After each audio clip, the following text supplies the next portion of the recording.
We'll get it on the pod. All right, test. 1, 2, test. Yes, sir. Hi, friends. Welcome back. My name is Dean, and here we go. Always good to be here. As always, brought to you by our friends at Cantork, makers of Canada's greatest industrial torque tools, torque wrenches. Go to cantork.com today for more information. I don't call luxury. Yeah, you do. Luxury branded underwear, boxer briefs, pouch in the front. Go to edsfineimports.com, order a pair, use GITCH3. That is your promo code. And of course, brought to you by our friends, the lovely ladies at Muse Massage Spa. Download Muse on the mic, the podcast today, and get entertained and educated as to the world's oldest industry advocates. Take you behind the scenes of Muse Massage Spa, Canada's #1 body rub parlor. And we have a guest coming up from Muse in just a few minutes as well. Lochlin Cross, of course, joins us as well today, right out of the gate. One thing I want to get to, it's not breaking news, but it is news. Mm-hmm. Shohei Otani may be a Blue Jay. There's a better than. Oh, really? Okay. Shohei Otani, the world's greatest baseball player, not named Babe Ruth, the best two-way player, the only two-way player, like impact at both ends. The god of baseball, the GOAT, the current GOAT. He may be a Toronto Blue Jay by the time. Okay, this has been a headline for like 2 weeks, and every time I see it, I go to Grant, who's a big baseball fan. Grant on the locker room with me, and I'm like, Grant, come on. And he's like, I don't know, man. He goes, I think it might happen. So even the more cynical, sort of more jaded baseball sports fans, donkeys, yep, are suggesting that this is a thing, and a lot of it, I guess, has to do with the fact that Otani, I guess, is evaluating the offers and looking at the teams from the perspective of who has a shot to make a run here. Yeah. So if he picks the Jays, it's because him and his team are thinking he has a shot to win a World Series. That's interesting. Yeah, totally. No? Dude, it's unbelievable. Listen, whenever this happens, like an A+ free agent, and he's not an A+ free agent, he's a freak. He's a disgustingly high game winner. Yeah, hits 40 home runs, steals 30 bases in his sleep. Like, he's insane. It's weird to watch him play, because he doesn't look like he's doing anything. I know, he's effortless. That's what he does. He's incredible. But like, we never get nice things here, right? When we signed John Tavares, it was like, wow, that was like 7 years ago. Everybody couldn't believe it, freaked out. We're not now. This is not John Tavares. No, this is like, we do not get to even bring John Tavares up. I know. No, I do. I have to. In the same conversation as. No, I do. It's not. No, you can't. No, I'm not. No, you can't continue. Let me finish. In that You're such a loser Leaf fan. I can't believe you even threw that in. Shut your mouth. It was the nicest thing we had at that point, right? And then Kawhi Leonard wins the championship. I know, and he's no Otani. I'm agreeing with you. You're just submarining my whole fucking point before I get there, because you can't bring those two together. No, you can't anymore, because Kawhi Leonard, he wins a championship, he leaves town, gives us the old head Kawhi fake was a pretty big deal. Trip. Yeah, it was huge. And so we just assume that we're out of the running every single time we can get something nice in the world of sports. This isn't something nice. This is the fucking Hulk Diamond of baseball players. Like, this he might make $75 million a year. 50 to 75 million a year for 10 years. It's 700. That's $1 billion for a baseball player, dude. It's fucking crazy. That's insane. And dude, worth every penny. Every penny. And I they'll agree. make all that money back. So anyway, I just wanted to hit you off the top. It's not a lot of money. Hopefully him and his family will be okay. I do too. I hope he's got a good financial guy. Yeah. Jesus. Sports people make way too much money. It's ridiculous. And you know why they do? You know why? Yeah. And it's because of the fans. It's because losers we go buy tickets $30 on a beer. That's what it is. Yeah, $30 and a $250 jersey. I know. It's all the same. But anyway, just nice news. I thought that was a really nice thing today. I wanted to get that out of the way before we get to my friend Emily from Muse on the mic. We're going to talk a little bit about a couple. Do you want me to read the CBC thing before we get Emily on? This will take 2 minutes. That would be nice. So okay, nice. And then we'll bring Emily on. We got two nice stories. We start with Shohei Otani. Yeah. Maybe a Blue Jay, Steve Phillips. It's the next Tavares. Uber Analytics is the next Tavares. Coming to Toronto. You guys should really be excited. Well, we were super excited for Tavares. We're gonna shit our fucking pants for Otani. Like, I mean, we're all gonna have seizures. The entire city of Toronto is gonna need to call 911 at the same time if it happens. That's my point. Tavares is like, we can't believe it. We'll be like, oh, I still can't believe it's okay. So we have talked about CBC multiple times, and I think you and I are sort of simpatico on the CBC discussion in that we both agree that maybe the money that they do get from the taxpayers to do the business that they do, they probably abuse on some levels, and they probably could use it more wisely. Yes. I've always maintained that. I don't want to lose CBC. I'm a pro CBC guy. I'm not treat it like CBC. A fucking business instead of a government-run organization that can buy $4,000 chairs for a guy who's there for 2 weeks. Yes, I get it. Exactly. And so, and you hear stories. We've all heard stories. If you're in this business in the broadcast industry, you've always heard about the abuse and the waste of CBC. And it's frustrating when you're in terrestrial radio in the other side of things where you're scraping and clawing for every dollar and people are getting fired every year and blah, blah, blah. Right. And so I've told the story about the guy that makes six figures that, files CDs and albums, right? Like just ridiculous stories like that. And so somebody that listens to this podcast, and I believe the Locker Room, and has heard me multiple times say things like that and realizes that I have my head in my ass and would like to maybe pull it out a little bit, send me a letter. Now, I promised, because this individual is still working for the CBC. Letter or email? Was it a letter? Was it snail mail? Did you get one of those things in an envelope that we used to get in the 40s and 50s? You say? Can I just read what I got? Oh, you don't like being interrupted? What's that like? Go ahead.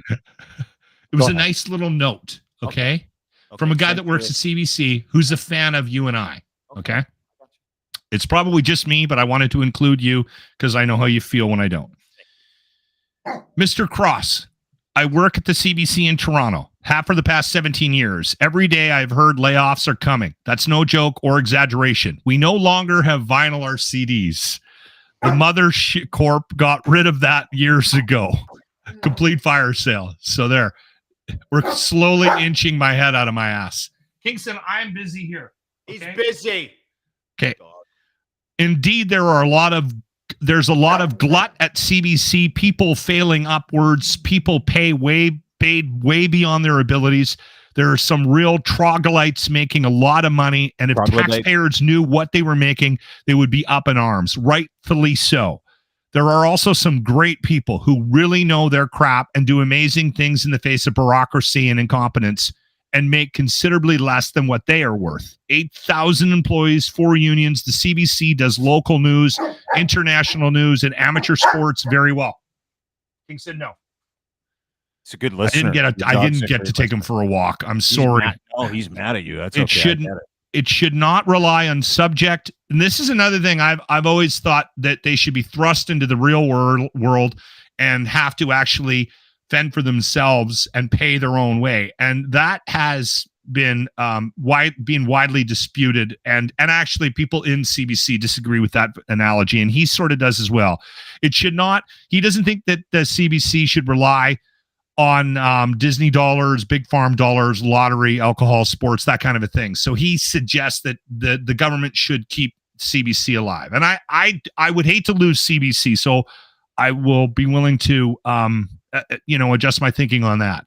May I also add that this is what I wanted to read for you, because this makes this conversation very interesting, because I've always sort of thought that this was a liberal thing, and that but it's not. And he's been there a long time. So he's seen a lot of he's seen both political parties. May I also add, both the liberal and the conservative governments have gutted the CBC over the years. Whatever government is in power, that's the head of our board. Lacroix was systematic about cuts, and it felt like death by 1,000 cuts that was spread out over Harper's time in office. He was upfront about how he hated us. With the Liberals, they used the CBC to get into power, promise money, provide a fraction of what they promise, then have a massive fire sale because they can't justify the spending once they've been in power for a certain term, or for a term or two. It's a lot like a script in a bad political thriller airing on CBC that nobody watches. Interesting that the approach from the two governments has a similar outcome, but they just do it differently. Yeah, where they treat the employees there like shit on purpose. Yeah. Right. One, and they're both using it as a political, like the conservatives use it as a we're going to cut back on CBC, and then they garner support that way. Yeah. And then the liberals go on, we're going to fund the CBC more, but they both end up screwing the CBC. Yeah. It's just, it's funny. And I think it's a microcosm of the entire political sort of world that we live in that the liberals are screwing us. They just do it differently. And the conservatives are going to screw us. But they're going to tell you they're going to fuck you. Yeah. It's because there's a portion of the audience that enjoys it when they tell you, "Oh, totally, screw you." Yeah, big time. It's just tone and how they do it, right? And to your point, whenever I see someone say it's the government run, they are not government run; they're government funded. But they will put each political party, when they get into federal power, they'll put their own people on certain boards and try to weasel their way in there so they can do whatever they decide they want to do to the people, right? So for me, it's not necessarily about the government funding. And it's not necessarily about, because, dude, if you don't know that it's like anytime a business gets purchased by another business, you bring in your own people. It's the same thing, right? Yeah. Conservatives do it. Liberals do it. NDP will never be allowed to do it because no one's ever going to let them near the keys to anything. Which I'm okay with. Yeah, me too. But it's all the same. It's absolutely, and I feel sorry for him. I feel sorry for that guy. I feel sorry for the 8,000 people. Oh, is it a female? Interesting. Good. I'm glad. Well thought out email. It was Ron McLean. You didn't proofread that, did you? Before you read it. I'm not a big proofreader. Plus, I'm a touch dyslexic, so there are certain struggles I have with now reading. I feel like an asshole, by the way, for talking about how you can't read. I read something off of our good food meal last night, and my wife looked at me and just went, "Do you what is wrong with you?" Like, this is somebody who's been with me for a long time. I'm dyslexic. Leave me alone. You're shaming me. I know you're dyslexic, but do you actually pay attention to what you're saying? You're not even close. That word isn't even close to what that is. That's the amazing part of the success of Lochlin Cross. We spend a lot of time together. Never thinks about anything he says, just comes out and says. It's just this emotional funnel. And he's one of the most successful disc jockeys in the history of this country. Right there, that man. You too, ladies and gentlemen, can do it as well. If Lochlin can do it, we're going to get those shirts. If Lochlin can do it, you can do it. You can do anything. If this guy is one of the most successful radio guys. I'll tell you a quick story before we bring Emily on. We had an air check with the boss today, the new program director, who I'm a fan of. And, okay, good. And he has come to the conclusion that I might be a little wound up tight. So he's trying to convince me to get on the weed. This is an ongoing. He goes, because Jimmy got stoned to watch his Jimmy at the Movies movie, which was a Cheech and Chong movie on the weekend. So he was very curious about how Jimmy handled a 10 milligram gummy, and then suggested to me, and then turned and looked at me and went, you should really get on the podcast. The only thing I've been telling you for the past, I don't know how long, Emily from Muse Massage Spa, an official part of the Dean Blundell show, joins us. Hey, do you think, just listening to him for 5 seconds, do you think nice puppies, by the way? There's like 3 puppies on the screen right now. Yes, his puppy and yours. Yeah, very well done. We're all happy to be here. Do you think that Lochlin, or a guy like Lochlin, might benefit from smoking more cannabis as opposed to drinking? I really want to see him get on the weed. I really do too. Although I'm old school. I'm a joint smoker. The edibles, I've never gotten high from the edibles.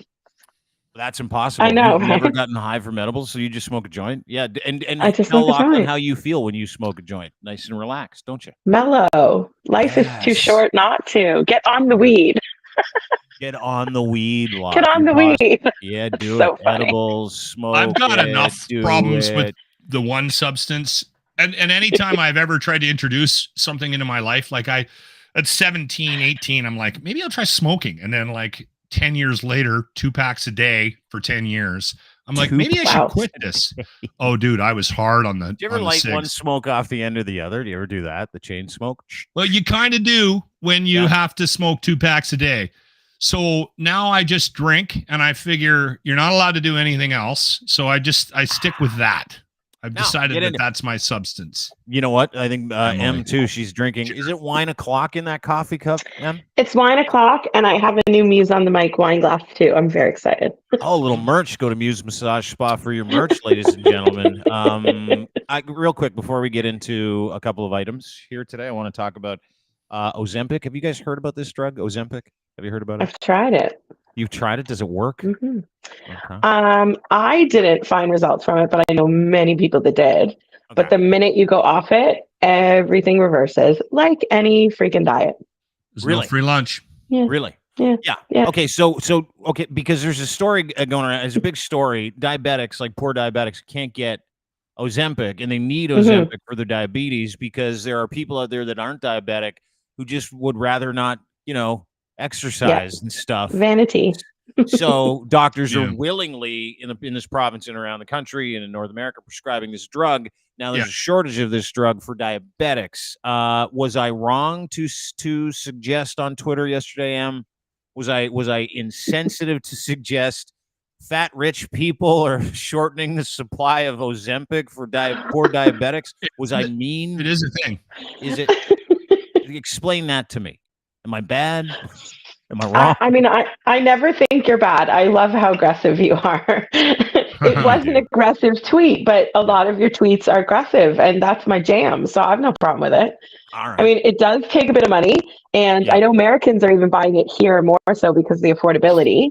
Yeah. And so poor Canadian diabetics and anyone with insulin resistance is just in suffrage right now. Yeah, we actually had a guy call because I was fascinated by this. I found out about this a couple months back, maybe 5-6 months back, Dean, that it became a thing like a Hollywood hack for weight loss. And so what happened was the word got out that Ozempic, if you took it, if you weren't diabetic, you could really shed the pounds quickly. So if you had a part and you needed to shed 15, 20 pounds really quick, there was people in Hollywood that were using it.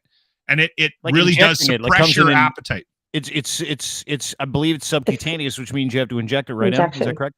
Yeah. Okay. It's a teeny tiny short little needle. It's skinny. You don't even feel it. But it made me nauseous as all hell. Yeah. It made you sick? Really sick? I've heard that. Really Lots sick. of side effects. Hair loss.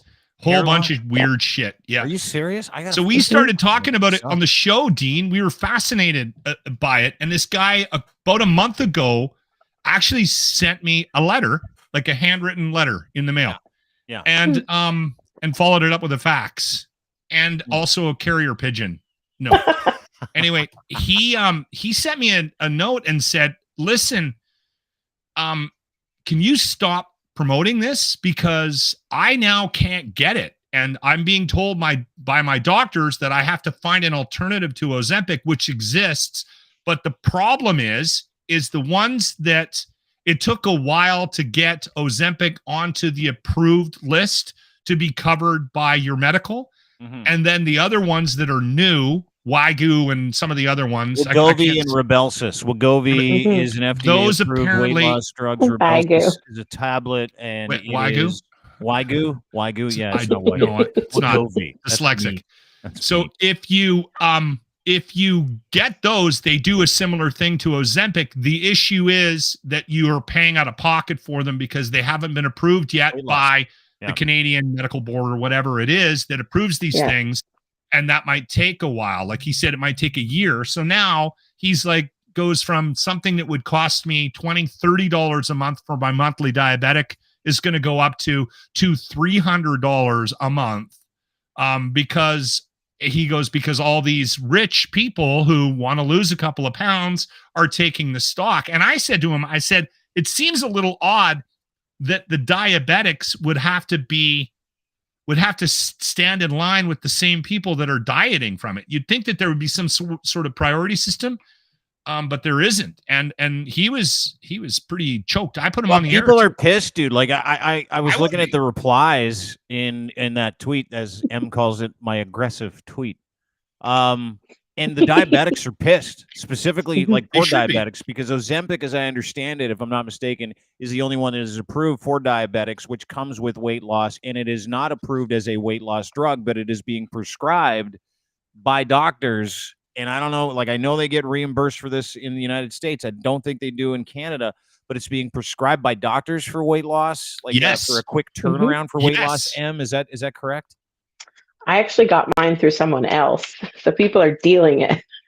Are you serious? Yeah. Yes.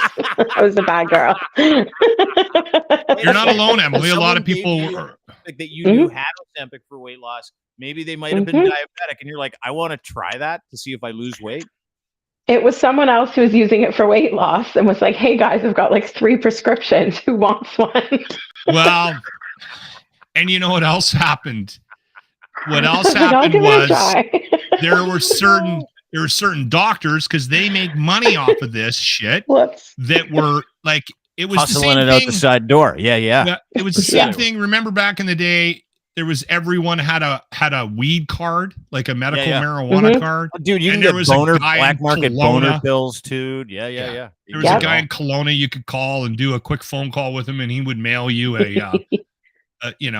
you'd phone him and go, hey, I get migraines. And you go, all right, that's good enough. We'll send you your weed card.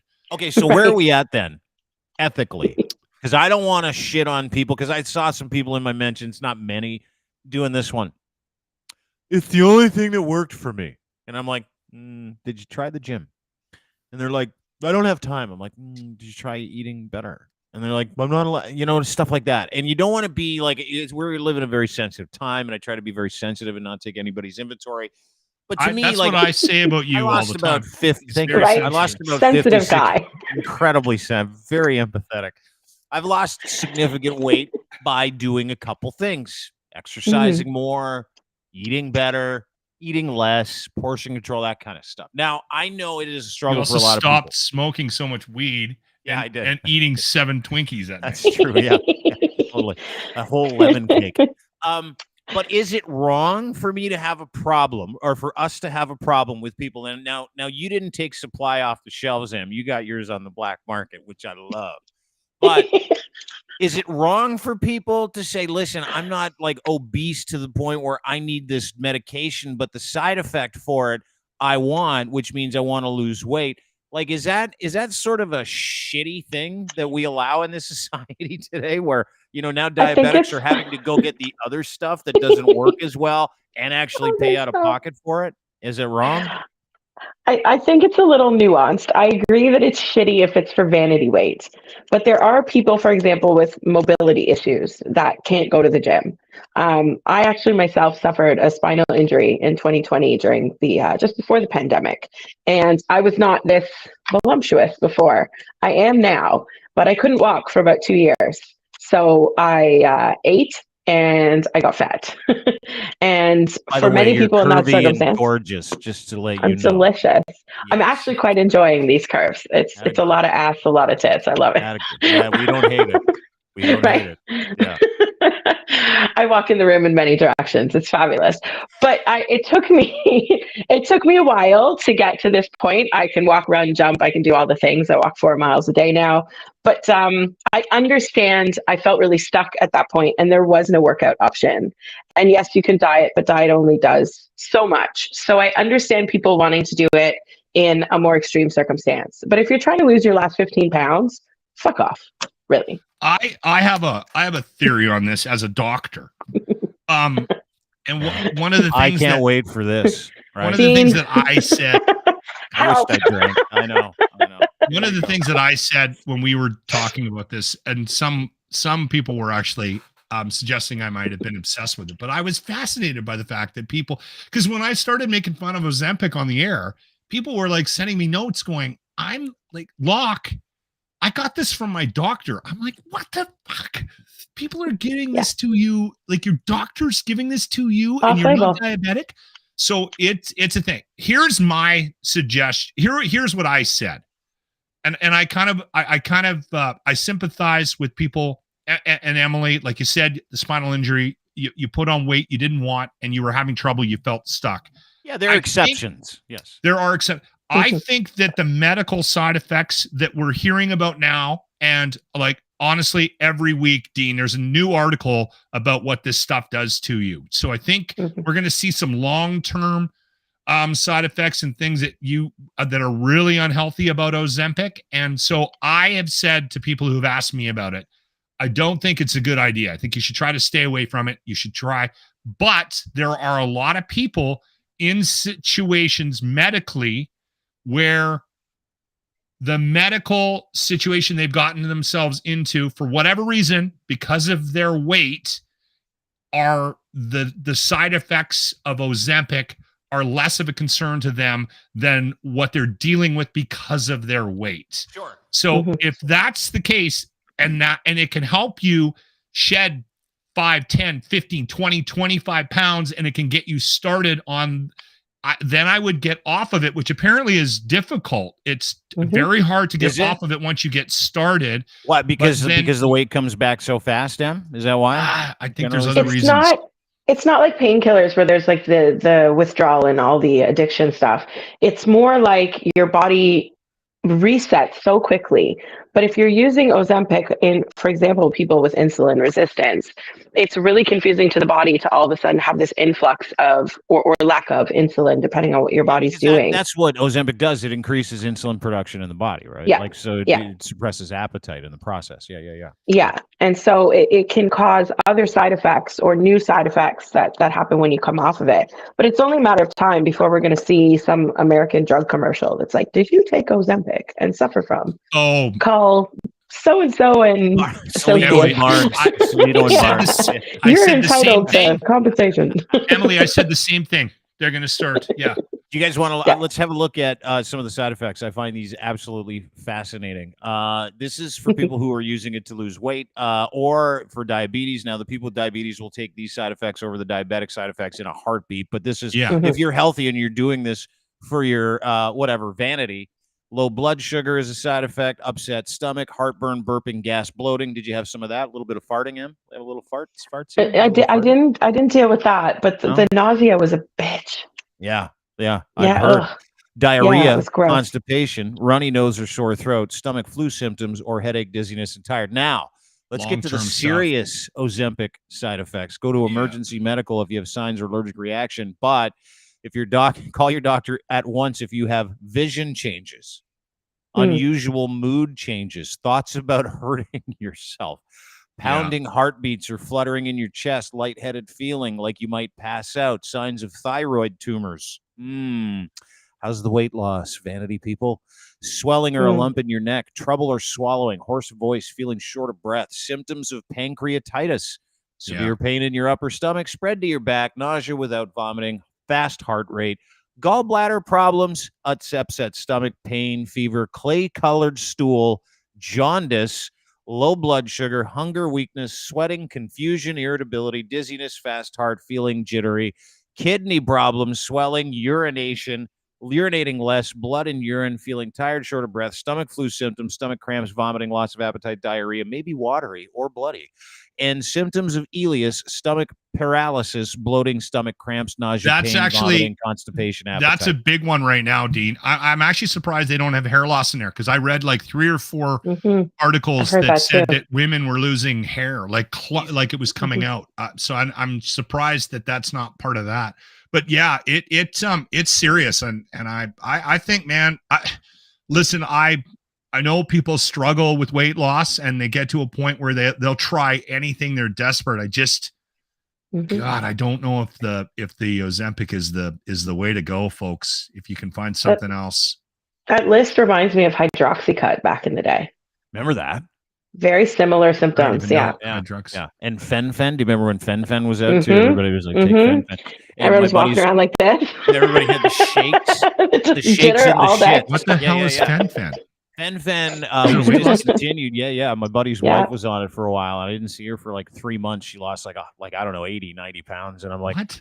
Holy shit, you look great. And she's like, I'm on Fen-Phen. And she had the full shakes and she had to keep leaving the table because she had this incredible diarrhea. Like, it was like so bad. She couldn't stop shitting her pants. She was wearing black pants in case she shit herself. And she was only going to stay on it for a little bit, got off it, ended up having like long-term health and heart issues, like to the point where she's always got atrial fibrillation now. Like she got the heart flutters. Yeah. You get it too? You get it? I've gotten an ulcer because of hydroxycut. What? Yeah, Seriously? the rest of my life, I have heartburn every day of my life because of hydroxycut. Burned a hole right through my stomach. Yeah. What the fuck? Yeah. Yeah. Emily. I know, right? You gotta spank me twice now. All right. All these illicit drugs. It's terrible. See, terrible. Get on the weed. There's no list with fucking weed. You know what? It's funny because there's so many people like, you know, I used to be able to draw a straight line to a lot of the things I like, the lack of confidence, my upsettedness, my frustration when I was a lot bigger, right? When I was over 300 pounds and I was like, I don't like this. I feel like my head's going to pop off. And so, you know, it was just a matter of deciding I'm not going to eat like I'm going to the electric chair every night. I'm not going to do these things. And so I did them. But that also came because I thought maybe it was time for me to be in a relationship at some point, and I couldn't walk around the way I was. So I have that ability to lose weight quickly. Now, there are a lot of people out there that don't, and I'm not here to cut you down or make you feel like shit about yourself or say, oh, you know, just stop eating so much sandwiches, go for a while. I don't want to say that because your life situation might be very different than mine. And Em, you just brought up the fact that you were in a car accident and couldn't walk for a couple of years. So yeah, it was one of those things. But my God, if you look at those side effects and someone who's fairly healthy is willing to do that to lose weight because of the mental tax that they go through or that they pay because of their size, I mean, that speaks to a whole other issue we have in society. Like it really, really 100%. does, doesn't it? Like it's crazy. 100%. And I wish we didn't, you know? Right? What a state we're all in. I think a lot of it too is your body chemistry, right? I know my body changed when I hit 40, specifically when I hit 40, and I didn't break my back, Emily, like you did, but I broke my tailbone. And so I quit, and I was never a gym guy, never had a membership. Still to this day, I've never had a membership, but I was like, I played ball in the summer. I played basketball. I played hockey. My exercise. He's flexible. You see the yoga mats behind him. He does yoga. Well, I didn't get into yoga until in my 40s, Dean. No, but what I'm saying is I'm getting into pickleball soon. Like that's going to be my new recreational sport. I can't wait. Good for you. But I remember when I hit 40, I was continued to eat the way I always ate. And I always ate like I had 10 assholes. And I just started to put on the pounds because I wasn't doing the same thing and my body changed. And I think some people just, you know, and I've talked to younger people that are a bit bigger and they'll say, listen, I've been struggling with my weight my whole life. It just like, I looked like a garbage dog. Like I was all COCK and ribs my whole life. And I ate and did whatever I wanted my whole life. Yeah, I was just thin. And then 40 hit, broke my tailbone. And then 50, it gets even worse. And so you got to do stuff, which is a real shame. But yeah, here's a question for you, Em. Do you like dudes with dad bods? I love a dad bod. Do you really? Yeah, I go anywhere from fluffy dad bod to fit. It just depends on the guy and how his confidence carries it. Is that what dad bods are like cozy? Really? Yeah, it's the new thing. I read that the other day too. We were talking about how they're dad bods are hot. Do you know how women, like dudes, like young dudes, are like all into the cougars and the milfs? Like, hey, you know, you're 25, 26, you're into like a 45-year-old woman, like a real woman who knows what she's doing. That was me when I was 25. I was like, I always dated way older because I wanted to. I was like, no, I need to learn shit. They approach different.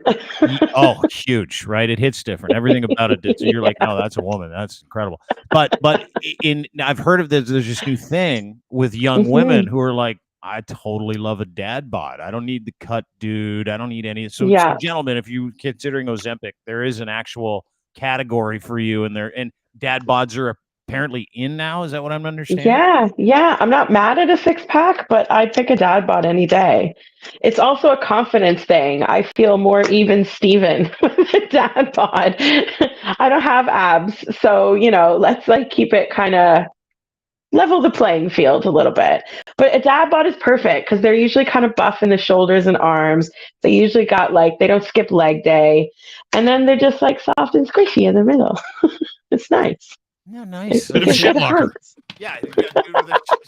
But what is it? Is it like, do you know any younger women? And listen, I am not trolling. I am happy. I have a girlfriend. I'm very well serviced. Everything's great. Everything's awesome. But do you know, like, have you talked to young women who are like, yeah, that dad bought over a 6-pack any day of the week? I don't know what it is. All of my staff all have what they call a spa boyfriend, which is their favorite client. And I'd say 90% of them are dad bods. And they talk about it openly. They're like, he's just like, he's got the like squish in the middle. And I'm like, right? The squish in the middle is a thing now? It's a thing. Y'all are so lucky. I love the spa boyfriend. We don't get that. Funny. We get no squish in the middle, get out of jail free cards. You guys do. It sucks. I know. I had no idea. So it's the well-worn body that women are, they're not interested in this cut 25-year-old dude anymore. They're all interested in now. Give me that warm, comforting, cuddly. Yeah, is that a weird Oedipus thing? Is that just one of those like weird psychological Freudian things? I mean, maybe it's just a bunch of broads with daddy issues walking around, but in general, like there's a little hibernation in there. There's a little like coziness for the winter time. Sweat through like the spring and then be buff in your bathing suit and then, eat a lot of turkey and go back to normal. I love talking to you. I don't know what it is. I just I love talking to you validated too. my entire physique in like less than 5 to 7 minutes. I told you today on Twitter, you're doable either which way. It's true. She did say I was doable on Twitter. Yeah. Especially if you're into albinos. Yeah. She's into out of shape albinos with dad bods. Oh, thank you very much. My new kink was just unlocked, apparently. He's a great guy. We lose him in the sun, though.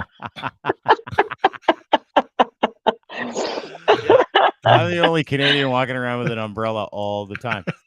You're hilarious. So what else about men? Because you did an entire episode. Views on the taking mic. vitamin D, Dean. I take a lot of it. Okay. Relax, and vitamin C and E and all the other vitamins. You got to be deficient. What about, because you did an episode about men, so I know you like dad bod. But your latest episode with Riley, Muse on the Mic, go and subscribe to that. Of course, you and Emily are the owners of the best body rub parlor in the city, completely licensed. You're both advocates for women in the industry, for safeness in the industry, for the ability for women to earn for themselves, which is incredible. But you took a little fun survey, and I thought that was interesting because if you listen to Em, they like every man. There isn't a man they don't like unless they're assholes. It seemed like you just love all men unless men are dicks, and then you're good. Yes. I mean, there's a difference between aggressive and being a dick, right? Yes, there is. But I feel the reason why we really want to do the episode was to show appreciation. It was the tail end of November. I'd come across this song that we react to in this one particular episode 10. And it's really a tribute to men and what they go through every day, how neglected their mental health is, how men are often not believed, not listened to, not allowed to have feelings. There's no space for that in their lives. I mean, it goes into the who's saved first, women and children. No one gives a shit about what men think most of the time, let alone what they feel. And in our world, it is 100% the opposite. Not that we don't care about what the girls think, but our entire business focus or every day is focused on men and what they confide in us. And when people are stripped down, literally, they tell a lot of things that they're not talking to their peers about, their coworkers, definitely not the wife. And so we hear the intimate struggles, the private details, the stories about the one that got away, the secret fantasies they never got to try, the thing that happened in childhood that created the fetish now. Like, we get to hear all these intimate things. And I've always thought to myself, I wish the world could hear some of this because men would be valued and honored so much more. Weird listening to you look out for men being marginalized, right? Or their mental health being marginalized. It really, really is. But it's like a barber's chair. Your industry is where guys will come in, and obviously they want to get, pardon the French, they want to get their rocks off. If that's what they're paying for, they want to enjoy a sexual experience. They want to enjoy the company of a good woman. But, it's funny because we don't ever equate anybody going into a Muse massage spa with therapeutic need, right? And there's therapeutic need for a lot of dudes. You must hear incredible stuff. Like what? What do guys say when they're in that moment where they're like, I need to get something off my chest while my pants are around my ankles or while I'm laying face down on this table with my ass in the air. It's 100% true in all of those positions. So everyone can visualize that as well. Because the confessionals don't just happen at the beginning or don't just happen like after the happy ending. It sometimes comes out in the middle of action, of foreplay on like trying to steal third base. And all of a sudden this story comes out. And I find most of the time, I think that's different from like the barbershop talk or the locker room talk, or, you know, even what they're telling their wife, if they do have an open kind of conversation or dialogue at home, is they're talking about these like secret things that men carry that women don't really relate to. It's not very often you hear, for example, the one that got away story from a woman. And if anything, women are kind of calculated about things. We'll find that guy on Facebook, we'll slide in the DMs, and we'll do whatever it is we need to do, regardless of our status, and no one will ever know. Whereas men, I've met men that are older, much older than me, that are haunted by these thoughts or these wonderings of whatever happened to said girl. That could have been in high school, could have been in college, could have even been like end of elementary school. And it was just this person that they've turned into this figure that is what could have been. And through their obligation, societal pressures of obligation to stay in the family, to stay for the kids, to, you know, try to make that family unit happen, all the pressures of providing, and no space to talk about what life could have been or maybe should have been, it really becomes apparent very quickly, I believe, that the sexless marriage or the living like roommates is an unspoken epidemic in this world, especially in modern day society. And I have clients that used to be my clients when I used to work that are still friends and customers of the spa. And for whatever reasons, I've literally either been in their home or see on their personal Facebook, their home. And I've been in their separate bedroom. Like I literally went to a client's house, not for any services or anything, but we were there to negotiate some construction stuff that was happening. And that's just where the meeting made sense. And taking us on a tour on some renos in his basement, he was like, oh yeah, that's the room I used to tell you about. And I see these like Superman sheets on this little twin bed in the corner. And I was like, are you fucking kidding me right now? Because she's up in the master bedroom living her best life. And he's sneaking down there after the kids go to bed so they don't know. And that is such a common story. I could list thousands of men that tell this story every single day with sex workers all over the city. And that's just here, let alone So sorry, you mean like just a separate living quarters? It's not like he gets off on Superman blankets, right? Like that's... Well, I mean, that's between him and his sheets. All right. Yeah. If he's into like, you know, Marvel and anime, I don't know. But and actually I would know because they'd ask us to do a theme week about that, I'm sure. Which we've definitely done superhero week. Hey baby, when I come back, can you dress up like Iron Man, please? Thank you very much. Listen, Wonder Woman was hot back in the day. Shira, let's do it. Still hot. Yeah, like if let's say an early turn on for me. Oh yeah, big time. Yeah, huge. Yeah. If I came into Muse and I said I don't care who it is, just make sure they're dressed up like Gal Gadot. Who was the original Wonder Woman? What was her name? Linda Carter. Linda Carter. That's the one. Ooh, good memory. Smoke. Yeah. Linda Carter. I got a great memory. It's the only thing I do. Yes. Unfortunate because I remember resentment too. Yeah.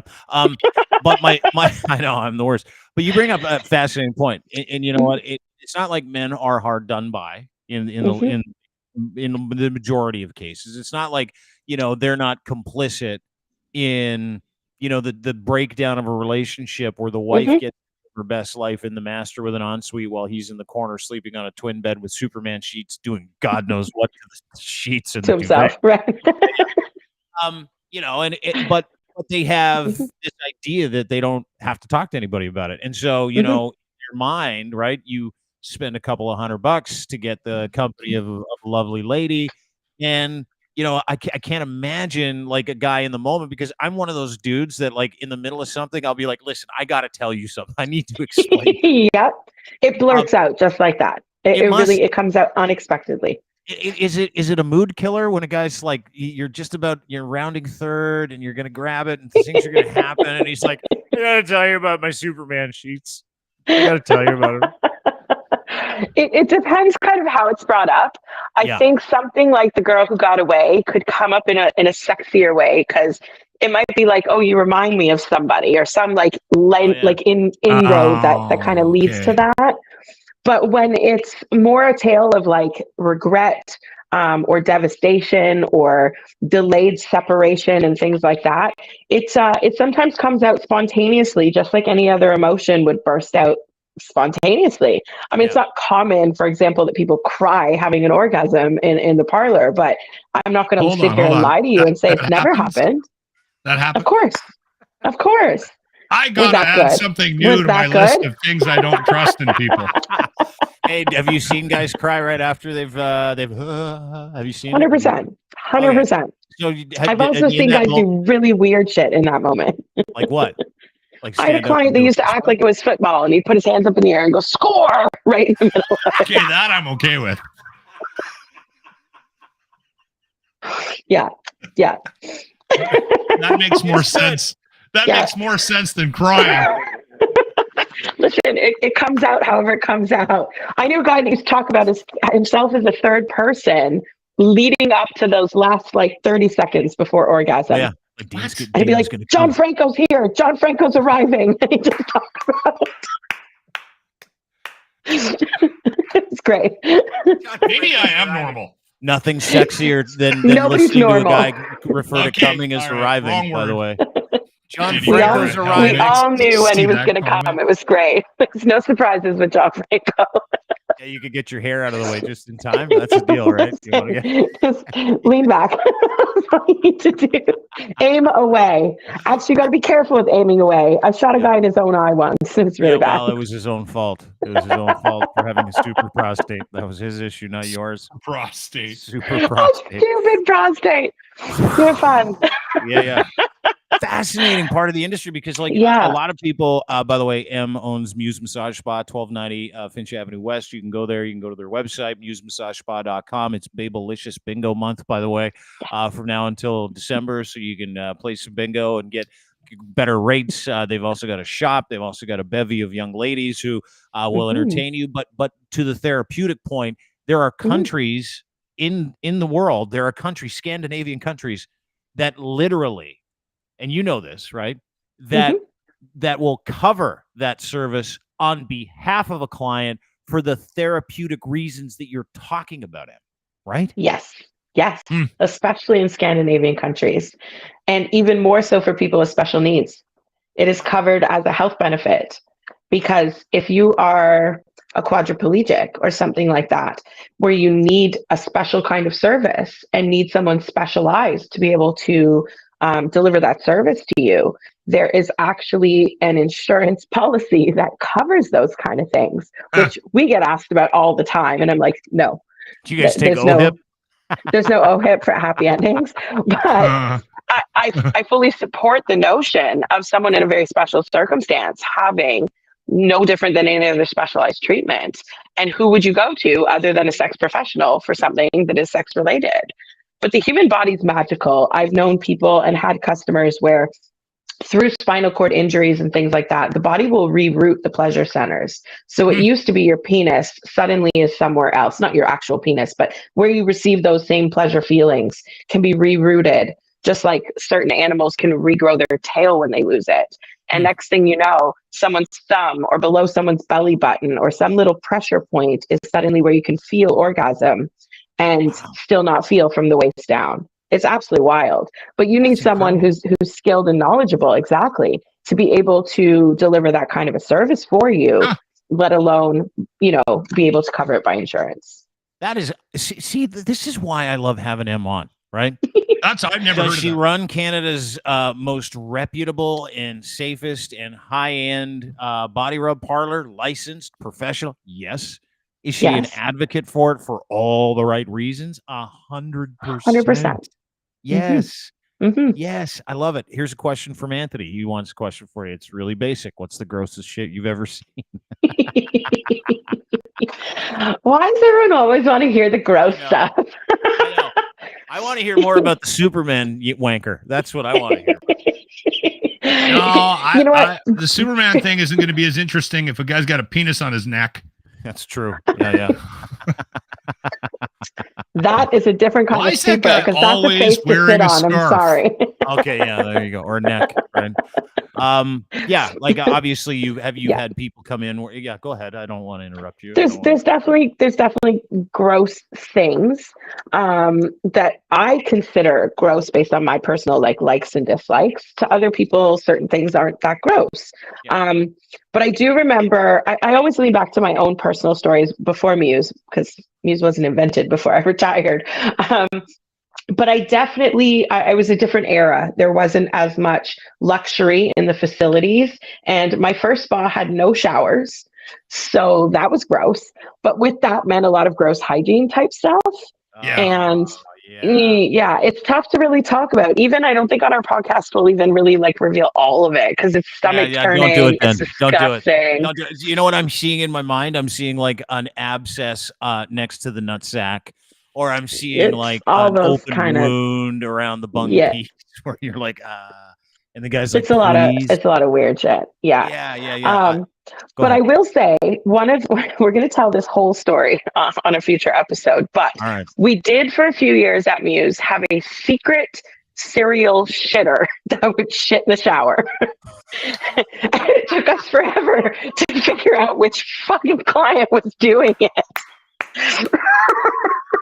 It was horrible. We had a conversation one time, Emily, on the locker room. Deuces in the shower after or before? It had to be after. Right? You can't do it before because you don't shit where you eat, if you will. Yeah. And then walked out the door, and we'd come back and be like, "What the fuck?" We had a conversation one time about because this guy got caught down in the States, and they finally got video of him. He'd go out for a morning run, and he would take a dump on a track in his neighborhood, in a school running track, and it would happen once a week for months, and finally someone put cameras up and they caught him, and he was a high-end executive guy, and it ended up being I don't know if it was some kind of a fetish or something for him, but that led to a conversation about guys that take shits in the shower, and I'm like, what is wrong with you people? It's a total thing, dude. It's and they do the old waffle stomp to get it down the drain, and I'm like, what are you doing? I wish. No, we'd have to rock, paper, scissors afterwards, see who the fuck's gonna clean it, because he wants to be that guy. And then it was but I did it last time, so someone else did it this time. It's just a mess. I personally, I don't have a dog and I don't have children. There's no reason I should be picking up anybody's shit. No. It just makes no sense.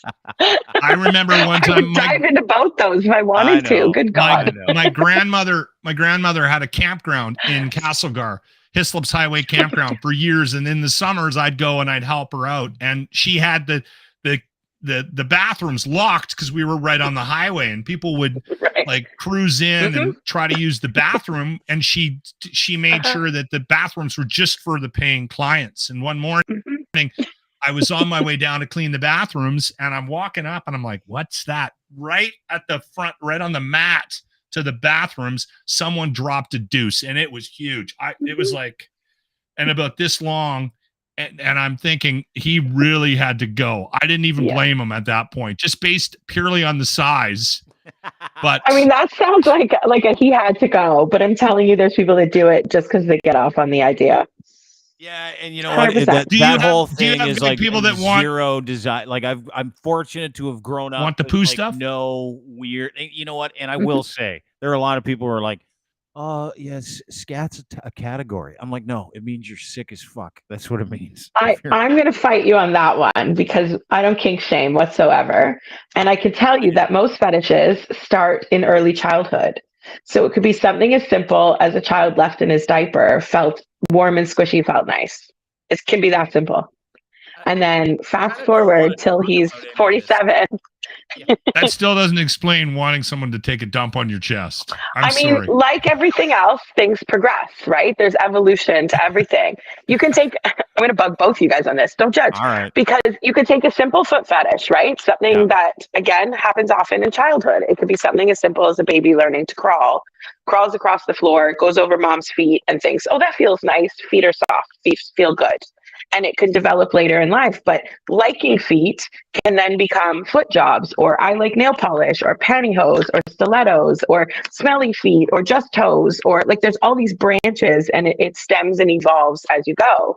So something that started off as just, you know, the warmth of, let's say, a shitty diaper can develop into a full-fledged adult baby fetish, or it can turn into a shit on my chest because that feels nice, or I like seeing pussy at the same time and it's right here. So there's evolution to everything, and I'm convinced everybody has at least one fetish. There's no way you don't. You just might not have discovered it yet. You know, of all the things I thought we'd talk about today, that wasn't one of them. It's not on my bingo card. I regret Anthony Michael's question immediately. Yeah. Immediately. I mean, the gross stuff is going to go into the gross stuff. It means smelly things. It means weird things. I know. Listen, I happens. appreciate the inclusiveness of what you're talking about. I do. I appreciate the fact that you don't. I'm still going to judge somebody that wants me to poo on them, right? Lochlin's point. We will still judge a few of them. Like we have to. And Listen, it's only until you've tried a golden shower, you shouldn't knock it. Yeah, you know, See, I don't want anybody peeing on me either. Yeah. You know, I'm just good with the regular. Like, where do you do it? Yeah. Like, do I got to get in the tub? No. Like, sometimes it's on a leg. I'm about to confess a very personal story. Were you really? Yeah. So professionally, I'd always been the one who pees on the customer if they request. And it's easier to deliver a fetish than to receive because it's their kink. Sure. But I learned indirectly. what do you do? Hold on, back up. So do you lie them down? Just let her finish. I don't want to drag out too much detail. He wants me to paint a better picture. Well, I'd like you to paint a picture that doesn't get us delisted from anything. That would be great. I mean, I can't promise that. All right. Ready? Yeah. Open your mouth. Just stop it, Lochlin. Listen. Stop it. There's a lot of people that would email me right now and be like, tell him I'm in. Okay. I know. So I learned through doing a duo session. Okay, duo session. I learned through doing a duo session with me and another girl, and she was the one who was going to be peeing. And I got splashed by the thing. It didn't freak me out. It was my best friend at the time. I was like, whatever, hop in the shower. But I was like, you know, that was kind of warm. Maybe that's not so bad. And somehow it planted a seed in my head. And then fast forward to a few years ago, I started working at some swingers resorts teaching workshops. And it was my first time at Hedonism in Jamaica, the famous Hedonism. And the person that I brought with me as my guest, luckiest guy in the world is that guest on that trip, decided it was time for me to learn if I actually like golden showers or not. And in the middle of the nude beach, made me lay on the sand and just peed on my vagina. And I was like, well, that was fun. All right. And then we hiked to the ocean and moved on. And I am so glad I jumped on today. This has been very rewarding. Not for Listen, me. you learn things in weird ways. There was a lot of martinis before that. Yeah. I am okay with all of this, by the way. I know, like, I'm grossed out sweating. by poo, but I'm literally sweating right now, and it's not because I'm turned on. Still, I'm sweating through this, going. All you right, know what it was for me? It was the dominance of it all. I've learned that I have secret submissive wishes, and just the demand and the embarrassment I felt and how pink my whole face turned and blushed. It was that was more exciting than the golden shower itself. But I was like, yes, sir. Okay. Well, okay. So right. you find something out along the way of that, what I would call horrific experience.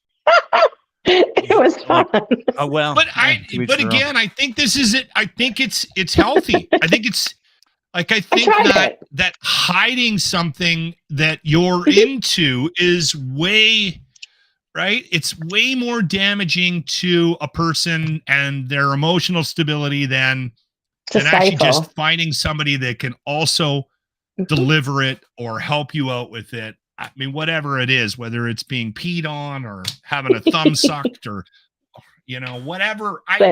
Toe sucking is wicked. Like, There we go. just do it, everybody. There we go. Get on your ponies. Try everything twice. That's all I'm going to say. I judge. I was going to say I judge no one. I judge almost no one. But I find it like people that are as open-minded as you, are very rare. You don't judge.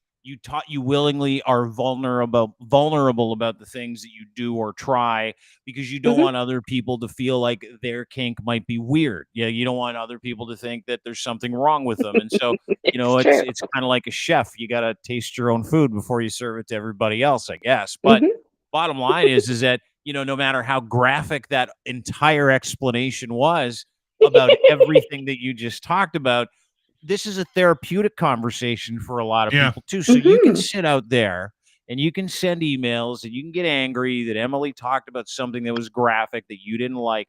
But the respect that you talk about those things with is the underpinning of this conversation. And I certainly hope that the people at YouTube watch this portion of that interview as well when someone complains about the previous portion of that interview. So if you're going to delist us, or if you're going to get mad at Em, or if you're going to send us emails while you're willingly watching this thing and you're going to go, hey, I didn't like any of that. It's not my problem. Okay. That is Emily's problem, not mine. They can email me complaints. I love to clap back in emails. It's fun. I know you do. You know what, though? I mean, it's interesting.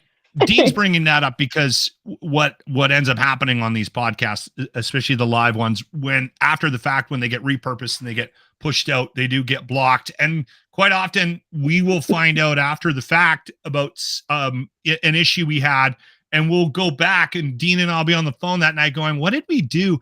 The interesting thing I find about complaints, and it's not even specifically what we talked about, just but in general, is that if you're having a real conversation about stuff like we just did, it's the content doesn't matter. It's the fact that we're having a real conversation about it, and we might not get any complaints, Dean. Well, I don't care if we do. It was a cute way of me of actually saying that what Emily's doing here is a public service, whether or not you find it gross. I don't. Emily, always new podcast that you just put out with Riley, Muse on the Mic. Go and download it anywhere you get your fine podcast. Excuse me, I just had fizzy water. That's why I burped. I didn't mean to be rude. But listen, your podcast is terrific. You guys do a wonderful job. I like that, Riley. She's awesome too. Highly encourage and go and watch the latest episode. Go and subscribe. Muse on the Mic. Highly encourage you to interact with these lovely ladies. They're advocates. They're beautiful people. They're obviously very risk averse. Not. And we're super grateful that we're partners with you no matter what you talk about, because the respect that you talk about it has been phenomenal. And it's always great to learn from you in these things. You know, hey, it's fun to talk about, but we get to learn a few things too, right? We get to learn about kink and exclusiveness. It's awesome. But thanks for being here. Really appreciate it, Em. My pleasure, guys. It was so much fun as always. Great to see you. Good to see you, Em. Emily from Muse Massage Spa, 1290 Finch Avenue West. Or go to Muse Massage Spa right now online. Muse Massage. You want to talk about my kink? Not really. I like to take the skin of my testicles and wrap it up over my head and go for a run.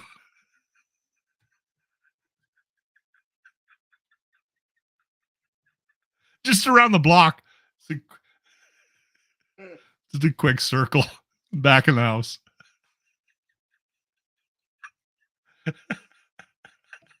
Because you can? Well, it took time. Took a while to get it up over my head. Well, because you can. Now I can hook it right there and just. Thanks for being here, dude. Great to see you. I figured I'd get that in. Yeah, I'm glad. After the whole crapping on your chest bit. Thanks. Thank you for the callback on that again, too. It's going to do wonders for us. Really, really appreciate that. Thank you. Dean's not going to be able to pleasure himself for a week. You are grossed out by poo. You know what? That entire thing, I can't see it in the educational sense. I only see it in the I'd Emily, I'd never very do few any of people that. that are And like I know Emily. she's incredible that way. That's why I love talking to her. No. Anyway, appreciate No. you being here, dude. Thanks. How's the food drive going? Are you still doing the food bank drive? Yes. Okay. We actually today we got a ton of stuff dropped in. I was saying this on I'll make this quick. I was saying this today on the show. The thing that because we've been going back to the radio station, Jimmy's been hanging out. We've been trying to actually stay at work after the show in case people come in so we can talk to them and shake hands. The interesting thing about this food bank drive, and this is something I've noticed in the past, but it's highlighted more this time around for whatever reason. I think maybe it's times are tougher. It seems like the people that are coming down, not all of them, have in the past had to use the food bank and now find themselves in a different set of circumstances. They don't even really give a shit about the tickets that we're giving away for Metallica weekend passes next summer. They just want to help because they're in a position where they can now.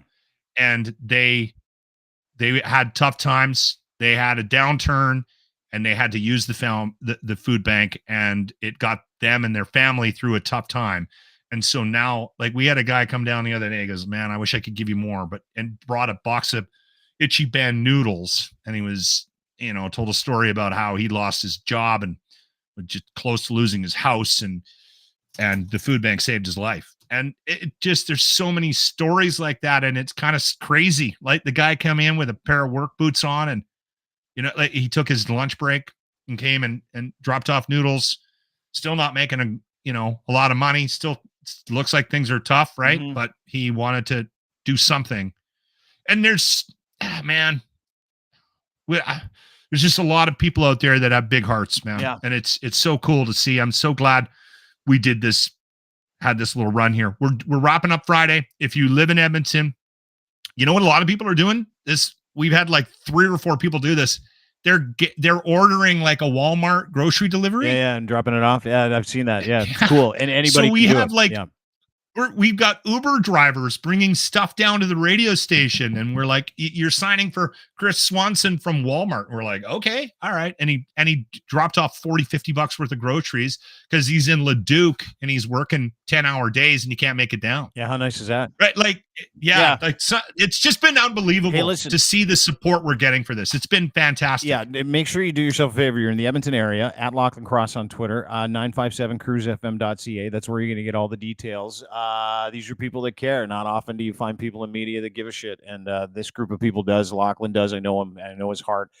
So go and help out if you get a chance. Donate what you can. Give to the food bank. We'd really appreciate it. I know you would as well.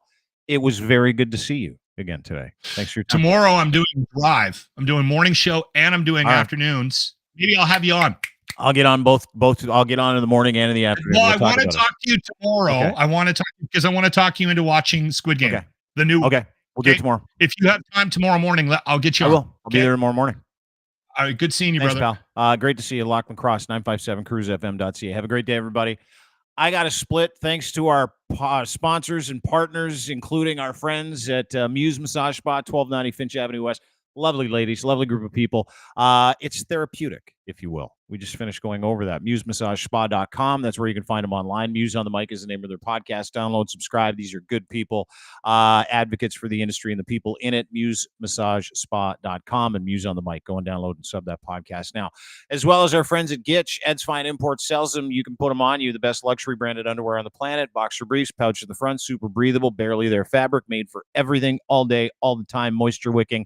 And great for odor. No odor if you have an odor problem. Back to what we were talking about earlier. Go to edsfineimports.com. Gitch3 is your promo code. Put it in when you order 3 or more pair. You'll get a free pair out of my friends there at edsfineimports.com and Gitch, Canada's #1 luxury branded underwear. And, of course, brought to you by our friends at Cantork, Canada's assembly tool experts. They make rugged, hardworking torque wrenches. Any bolting solution, they have it, or they'll make it for you. Doesn't matter what it is, what industry, they will help. Go to cantork.com for more details. Have a great day, everybody. Appreciate you being here. We will see you tomorrow. Bye-bye.